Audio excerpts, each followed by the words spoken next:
Yo. Start a Q&A. Let's do it. The Q&A will be favorite color. Actually, it won't be favorite color. It will be favorite sport. And I can't spell. Favorite sport.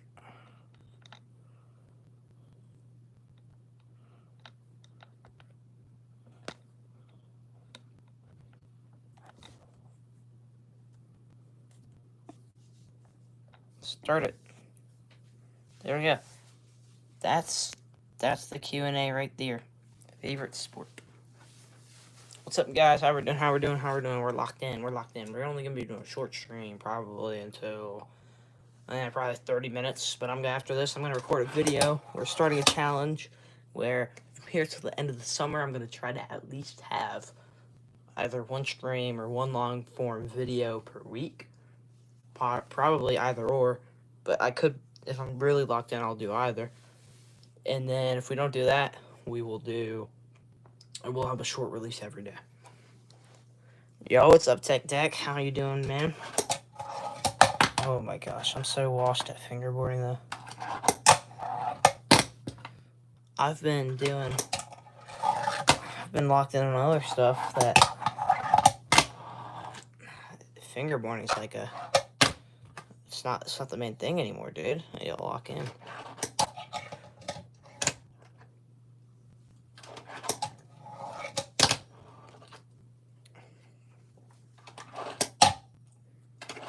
However, this board from Anxiety Offline makes it much easier for me to look good, even if I'm not. So you guys should definitely check out Anxiety Offline. Check out his products at anxietyoffline.com. Great products, great obstacles, all those type of things. I don't care if we're streaming to no people. I don't care if we're streaming to 10,000. My energy will not change. We're going to be hyped. We're ready for a good day. So who's going to be ready with me and have a good day? Because that's what we're going to want to do. I'm going to go get... I can get so many cool obstacles. I might go back to Old Reliable. I'm going to go get a concrete obstacle real quick.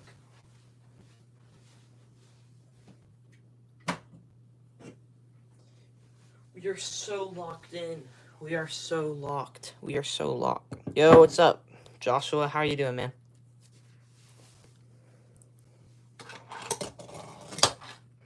Hopefully you're doing good, dude. Yo, what's up? How are we doing today, y'all? Let's have a great day. That's all we're here to do.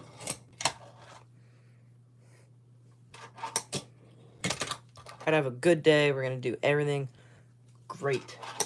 Anything we set our minds to, we're gonna do great.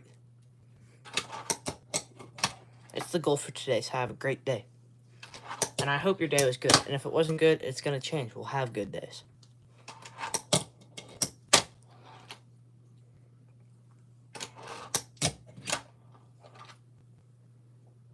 What's up, man?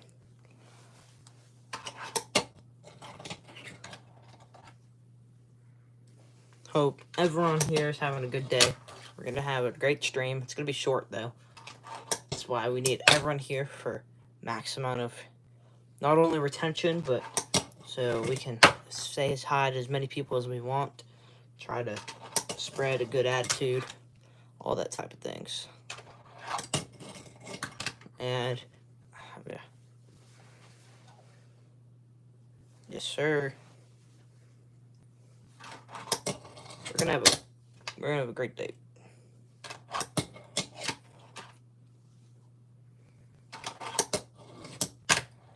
Ooh, it's tough. Hope y'all can see the poll. I think I started the Q&A. I haven't streamed in so long that I might just be a bum. You guys might not even be able to see it. Oh, crap. Oh, crap. Dang, again. We're gonna get it.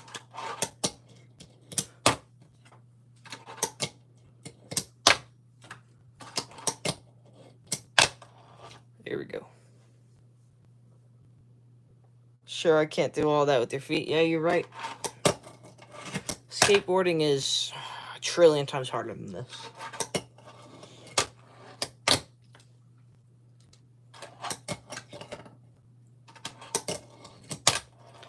funny thing is, on these, the simplest trick would take forever for a beginner skateboarder to learn.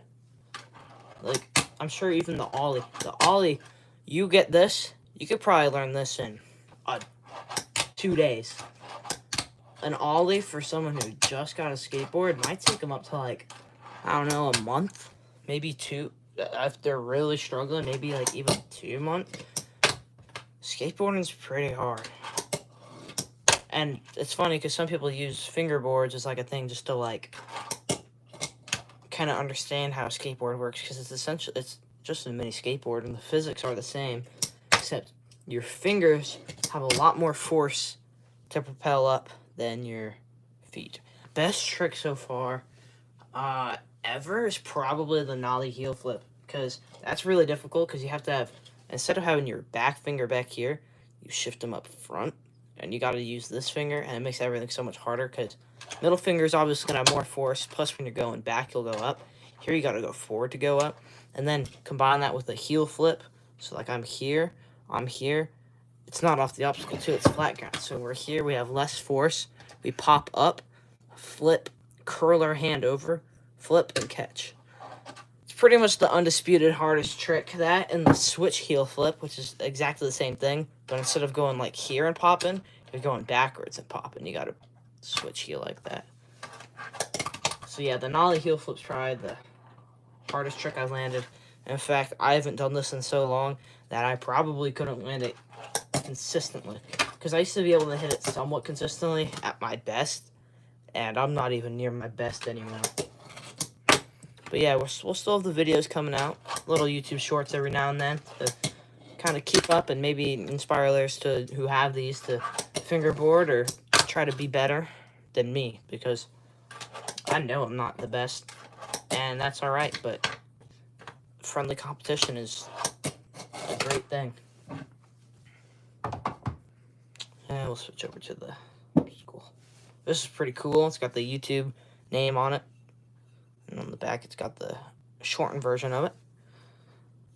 It's from 2023. It's from Anxiety Offline. It's a great obstacle, dude. If y'all are ever trying to get into fingerboarding, Anxiety Offline is really, especially now, is a one-stop shop, because he's selling fingerboards now, too, not just the obstacles. It makes things so much easier.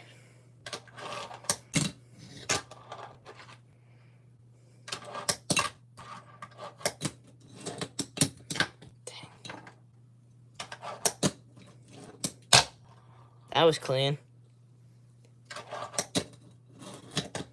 That was really clean, dude. Nice little tray flip.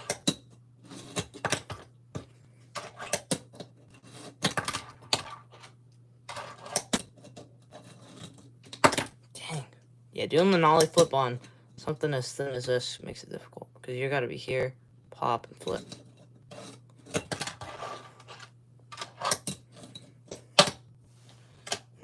What else could we use? There's this little mini curve. This thing's pretty fun. Ooh, I have an idea, guys. We're going to take this long curve, and we're going to land onto it from the mini curve. Like this. We're going to set it up like that. We're going to go right here, because we could pop here, flip, catch, board slide, or we could do that. Let's give it a go. I see it. I see the vision right here. Yep, we're almost there. Almost.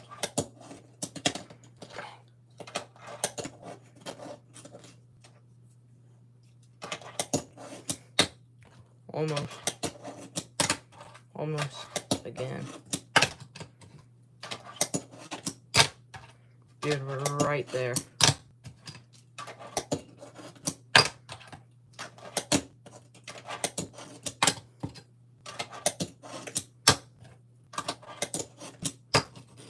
There we go.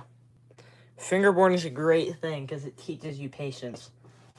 You can't just learn patience, you know? It takes a while, and fingerboarding requires you to be patient, because if you get frustrated, you stiffen up, you look worse when you do your trick. But even if you do the trick you intended to, you'll look worse doing it.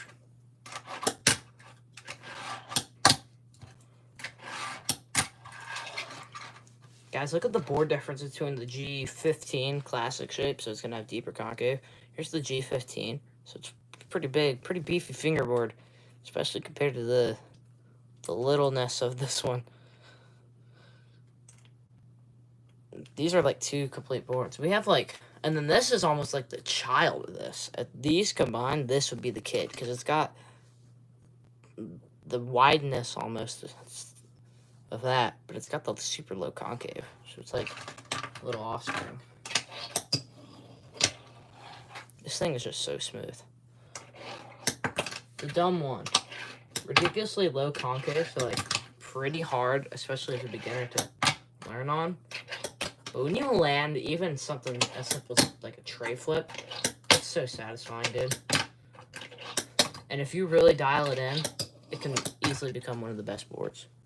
But it's not something for everyone. If you really like the high kicks of the G15, you're probably not going to like the adjustment you will have to make for the dumb one.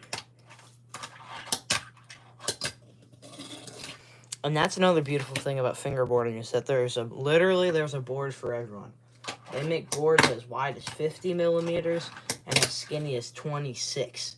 So something like for all finger sizes. Say you got really fat sausage fingers, kind of like me.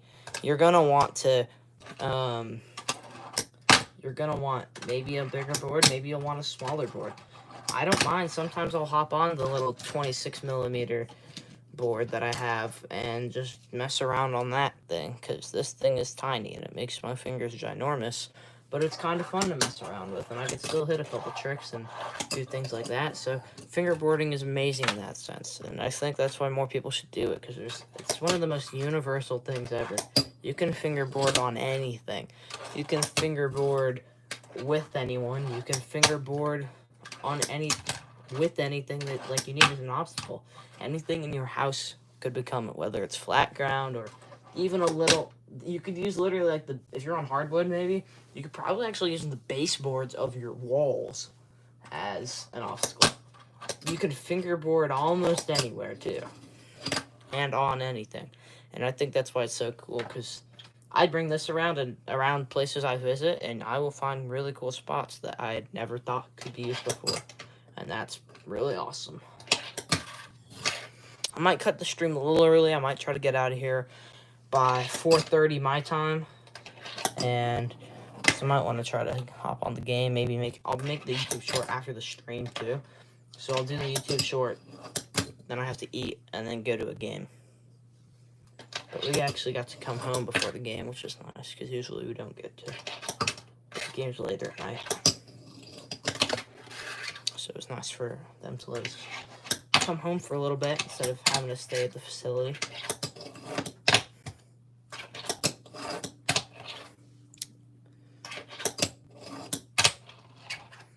The thing about this board, though, I feel like because it's so low, I don't need to bring my fingers as high. Like with this, great board for consistently getting out off the obstacle. I think where I struggle the most is I try to put my fingers down too soon, and I force it. I have to be more patient with this board. So if I'm patient, I'm right there. But if I try to force it like I do, I kind of have to force it with the G15. Or not the G15, with the dumb one. Because if I try to go too early, look what happens if I go too early on this board. I'm super off. But if I go too late, if I go too late, I'm going to be like here, and it's going to rotate more.